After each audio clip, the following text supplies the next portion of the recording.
আমার ছেলে বিদেশ থাকত, আর সে বিদেশ থেকে বাড়ি ফেরার পর থেকেই সারাক্ষণ তার বোনের সাথে তার রুমে থাকত। আমি একদিন আমার মেয়ের রুমে গিয়ে তাদের দুজনকে দেখতে যাই, আর যা দেখলাম তাতে আমি স্তম্ভিত হয়ে গেলাম। তারা একে অপরকে জড়িয়ে আছে।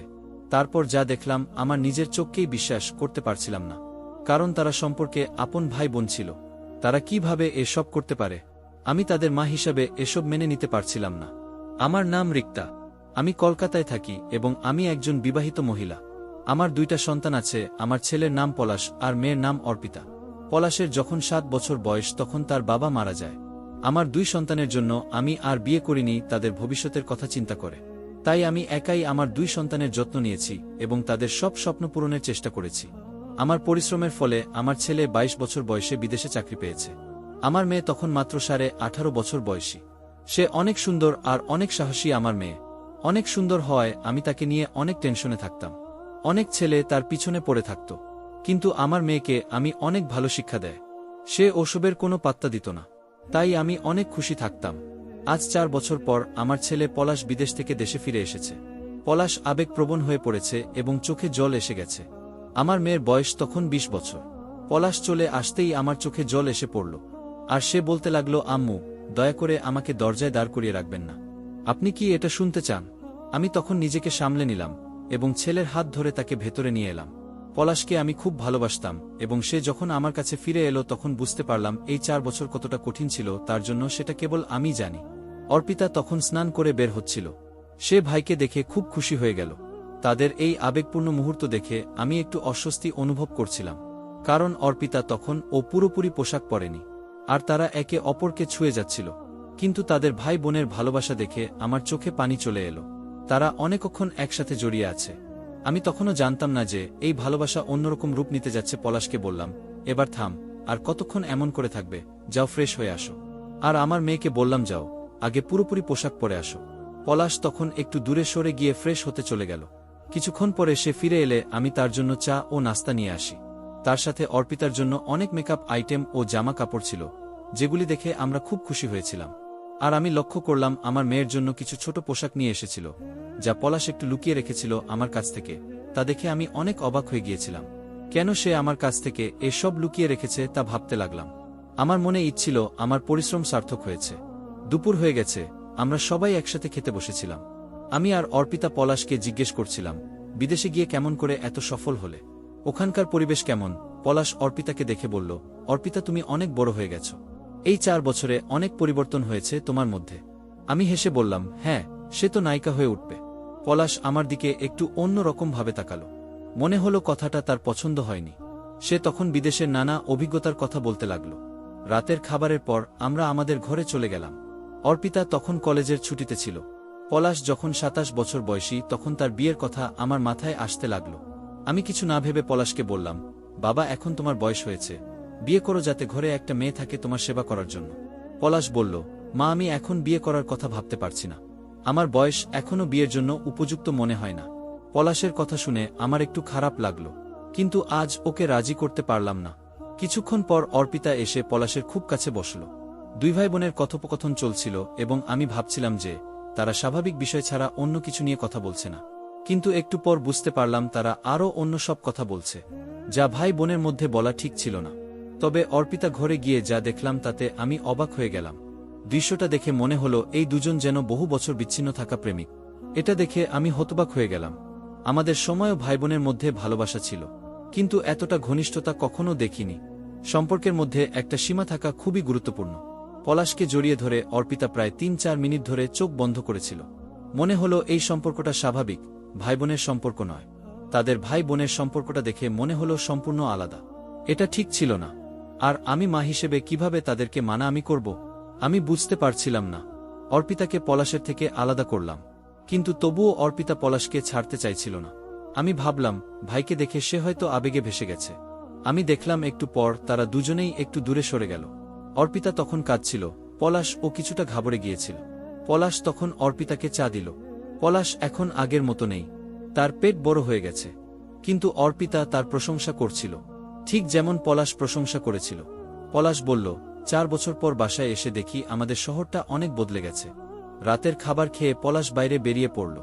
ঘণ্টাখানেক পর বাসায় ফিরে বেল বাজালে আমি দরজা খুললাম। দুজনে ঘরে ঢুকে একে অপরের দিকে তাকালো। কিছুক্ষণ কথা বলার পর সবাই যার যার রুমে চলে গেল। সকাল হলে পলাশ অর্পিতা একসাথে হাঁটতে বের হলো। আমি চুপচাপ ছিলাম, কিন্তু তাদের আচরণে কিছুটা অস্বস্তি অনুভব করছিলাম। আমি শুধু তাদের আচরণগুলো দেখেই চলেছি।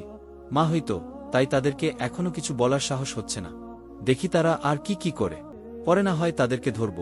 যে এরকম আচরণ করার কারণ কি, এখন যা হচ্ছে হতে দিই। সকালে তারা হাঁটতে বের হয়েছিল, আর সন্ধ্যায় বাড়ি ফিরে দেখি শহরে ঘুরতে ঘুরতে তারা খুব ক্লান্ত। আমি রেগে যাচ্ছিলাম, মনে হলো যদি আমার সময় থাকতো আমিও তাদের সাথে শহরটা দেখতে চাইতাম। কিন্তু তখনও নিজেকে সংযত করলাম।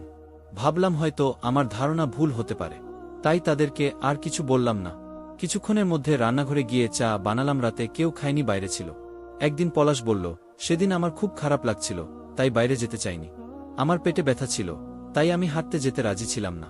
তারপর পলাশ এবং অর্পিতা আবার সকালে হাঁটতে বেরিয়ে গেল। তারা চলে যাওয়ার পরও তাদের সম্পর্ক নিয়ে আমার মনে নানা প্রশ্ন আসতে লাগল। তারা কেন এরকম আচরণ করছে? তারা তো সম্পর্কে ভাইবোন হয়। তারা কি তাদের সম্পর্ক ভুলে গেছে? ভাবলাম, এই বয়সের ছেলে মেয়েদের বাড়িতে থাকাই উচিত। তখন নিজেকে আটকাতে পারলাম না। পলাশকে ডেকে জিজ্ঞেস করলাম, এত সময় লাগছে কেন? পলাশ বলল, মা, আমরা একটু দূরে বেড়াতে এসেছি। সে আরও বলল, আমরা ৩-৪ দিনের জন্য থাকার প্ল্যান করেছি। কথাগুলো শুনে আমার মনটা আরও বেশি নার্ভাস হয়ে গেল। আমার ছেলে পলাশ ৪ বছর বিদেশ থাকার পর ফিরে এসেছে, আবার দূরে যাবে। তারা সম্পর্কের সীমা ভুলে গেছে। আমি যখন ছিলাম তখনও তারা এমন আচরণ করত, তাই এখন দুজনেই একা, তাদের বলার কেউ নেই। এই প্রশ্নগুলো বারবার আমার মনে আসছিল। পলাশ তার বোনের সাথে অনেক দূরে যাচ্ছে, এটা কেন? তাদের একে অপরকে জড়িয়ে ধরা, সেই দৃশ্যটি আমার কাছে অদ্ভুত মনে হয়েছিল। এখন তারা ৪ দিনের জন্য বাইরে যাবে।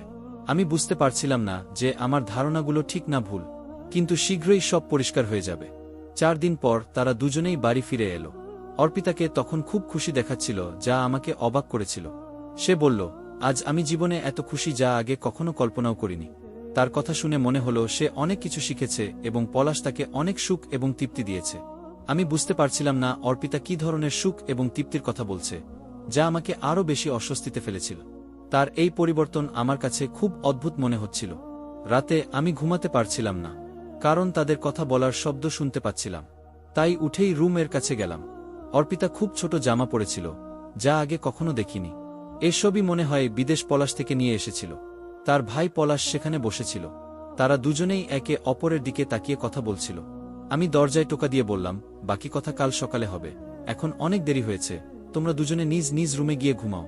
পলাশ বলল, মা, আমি কিছুক্ষণের মধ্যে আমার রুমে যাব। রাত ১:৩০টার একটু আগে সে তার রুমে এসে শুয়ে পড়ল। আমি ঘুমাতে পারছিলাম না, তাই উঠে রান্নাঘরে পানি খেতে গেলাম। তখন দেখলাম অর্পিতা রুমের লাইট জ্বলছে। ভাবলাম সে হয়তো সুইচ অফ করতে ভুলে গেছে। লাইট বন্ধ করতে গিয়ে দেখি পলাশ দাঁড়িয়ে অর্পিতা একে অপরকে জড়িয়ে ধরে আছে। এই দৃশ্য দেখে আমি অবাক হয়ে গেলাম। এত রাতে তারা একসাথে কেন এবং এমন ঘনিষ্ঠ অবস্থায় কেন, তা আমার কাছে বোধগম্য হচ্ছিল না। তাদের ঘনিষ্ঠভাবে দেখলাম এবং আমার রাগ বাড়তে লাগল। আমি তার কাছে গিয়ে জিজ্ঞাসা করতে চেয়েছিলাম, কিন্তু স্থির করলাম আগে সবকিছু পরিষ্কারভাবে বুঝে নিই। তাই ধীরে ধীরে ফিরে এসে জানালার কাছে দাঁড়িয়ে তাদের গোপন কথা জানার চেষ্টা করলাম। কিছুক্ষণ পর পলাশ তার রুমে চলে গেল। দেখলাম সে ক্লান্ত হয়ে পড়েছে। জানালা দিয়ে উকি দিয়ে দেখি অর্পিতাও ক্লান্ত লাগছে এবং বোতলের দিকে তাকিয়ে আছে। এত কিছু দেখার পরও বুঝতে পারছিলাম না এদের মধ্যে আসলে কি হচ্ছে। ঠিক করলাম পরের দিন থেকে রাতের কথাগুলো শোনার চেষ্টা করব। এক রাতে পলাশ অর্পিতা কথোপকথন আমার কানে এলো। পলাশ বলছিল, বোনও, আমরা যা করছি তা শুধু আমাদের মধ্যে থাকুক। এই কথাগুলো শুনে আমি স্তম্ভিত হয়ে গেলাম। ভাবতে পারছিলাম না আমার সন্তানদের মধ্যে এমন কিছু হতে পারে। পরের বার আরও ভালোভাবে খেয়াল রাখার সিদ্ধান্ত নিলাম। আর একদিন অর্পিতা বলছিল, আমি গর্ভবতী হয়ে গেছি। মাকে কি বলবো শুনে আমি চমকে গেলাম। আমার সন্তানেরা সব সীমা অতিক্রম করেছে, কিন্তু আমার কাছে কোনো প্রমাণ নেই। তাই কিছু না বলে প্রমাণ জোগাড়ের চেষ্টা করলাম। সেই রাত কোনো রকমে কেটে গেল। পরদিন সকালে পলাশের রুমে গেলাম। পলাশ যখন মর্নিং ওয়ার্ক করতে গেল, আমি তার প্যান্টের পকেট চেক করলাম। তাতে কিছু গর্ভনিরোধক পিল আর একটা প্যাকেট ছিল। এসব দেখে বুঝলাম আমার সন্দেহ সঠিক। তারা কিছু ভুল করেছে। যখন তারা রাতে বের হলো এবং বাড়ি ফিরল, আমি পলাশকে ডেকে নিলাম। আমার মেয়ে তার সাথে ছিল। আমি পলাশকে কানের নিচে থাপ্পড় মারলাম। অর্পিতা ভয় পেয়ে গেল এবং জিজ্ঞাসা করল, মা, এটা কি করছো? ভাইয়ের সাথে এমন আচরণ করা তোমার শোভা পায় না। তুমি অনেক খারাপ করছো। আমি বললাম, তোমরা সীমা ভুলে যা খুশি করছ। আমার কথা শুনে দুজনেই ঘাবড়ে গেল এবং আমার দিকে তাকালো। ওদের বললাম, তোমরা ভান করছো যে কিছুই হয়নি, কিন্তু আমি সব বুঝতে পারছি। এরপর গর্ভধারণ ও জন্মনিয়ন্ত্রণ বড়ি তাদের সামনে রাখলাম। ওদের মুখ ফ্যাকাশে হয়ে গেল। কিছু বলতে যাচ্ছিলাম, তখন অর্পিতা নয় বলল, মা, আপনি যা ভাবছেন তা ঠিক, পলাশ ভাই আমাকে সাহায্য করছে। আমি বললাম, কি আর সাহায্য করছে? তোমাকে গর্ভবতী করতে সাহায্য করছে কি? তোমরা তোমাদের সম্পর্ক ভুলে গেছ, যে তোমরা আপন ভাই বোন হও। তোমরা এমনটা কেন করলে? বাইরের মানুষ শুনে আমাদের সমাজ থেকে বের করে দেবে। আমি অবাক হয়ে পলাশের দিকে তাকালাম। তারপর আমার মেয়ে আবার বলল, মা, কিছুদিন আগে আমি আমার বন্ধুর সাথে বাইরে গিয়েছিলাম। তখন আমাদের কলেজের এক প্রফেসরের আমাকে ব্ল্যাকমেল করতে শুরু করেন। তিনি বললেন, আমাকে খুশি করলে 3টা বিষয় পাশ করাবেন। আমি অনেক কষ্টে ছিলাম, তাই আপনাকে জানাতে পারিনি। প্রফেসর প্রতিদিন আমাকে ফোন করতেন এবং খারাপ আচরণ করতেন। আমি বারবার প্রত্যাখ্যান করে ফাঁদে পড়ে যায়। তাই পলাশ ভাই আমাকে সাহায্য করেছিল। একথা শুনে আমি হতবাক হয়ে গেলাম এবং বুঝলাম পরিস্থিতি আসলে কতটা জটিল। পলাশ ভাই সবসময় চিন্তাশীল ছিল, তাই আমি তাকে সবকিছু বলেছিলাম। সে আমাকে এই সমস্যাগুলো থেকে বের করে আনতে অনেক সাহায্য করেছিল। বাইরে ঘুরতে যাওয়া আমাদের যাত্রা তার কারণে নয়, বরং প্রফেসরের কুকর্মের পরিপ্রেক্ষিতে ঘটেছিল। আমরা পুলিশ নিয়ে সেখানে পৌঁছালে তারা সেই অধ্যাপককে গ্রেফতার করেছিল। আমি জানতাম না আমার মেয়ে এত কষ্টের মধ্যে দিয়ে যাচ্ছে। ধীরে ধীরে সুস্থ হতে শুরু করল। আমার সন্তানদের নিয়ে ভুল ধারণা পোষণ করেছিলাম, তাই তাদের দুজনকে জড়িয়ে ধরে কাঁদলাম এবং বললাম, মা, আমাকে ক্ষমা করো। আমি জানতাম না তোমরা কি সহ্য করছো। সমাজে এমন অনেক ঘটনা ঘটে যেখানে স্কুল বা কলেজে বাচ্চাদের ব্ল্যাকমেল করা হয়। এই নোংরা কর্মকাণ্ড তাদের ভবিষ্যৎকে ধ্বংস করতে পারে, কিন্তু যদি কেউ দিয়ে থাকে তাহলে কেউ তাদের কিছু করতে পারবে না। বন্ধুরা, আজকে এই পর্যন্তই।